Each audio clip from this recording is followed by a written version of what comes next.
Hey everyone, welcome back to another tech video. In this video, I'm going to show you that how you can reset your iPhone Face ID without your face. So when you just unlock your iPhone, so you may have two options. You can unlock with your Face ID, or maybe you can unlock with your password. So it's up to you. So you can set up a Face ID or you can set up a password. So many users face issue that they can only set up a Face ID. So when they just reset your Face ID and they cannot reset your Face ID. So in this video, I'm going to show you some steps to follow to fix that issue. Simply just go to settings of your iPhone, and you have to make sure that it's just not connected with any VPN, so it may face that problem that it's going to problem with your location. So not connected with any VPN during that issue.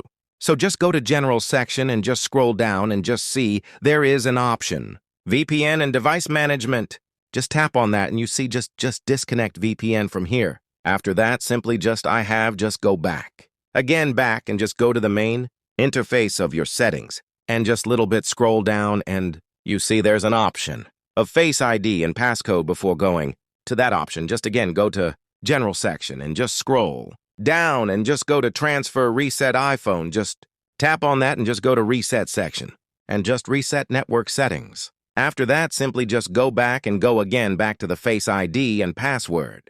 Just tap on that, and here it's showing that you just type a passcode. Just type a passcode, and you just go to that interface, and you see there is an option, our Reset Face ID. Just tap on that, and you can your Face ID without using your face. So that is the video. Make sure you like our video and subscribe our channel for more tech-related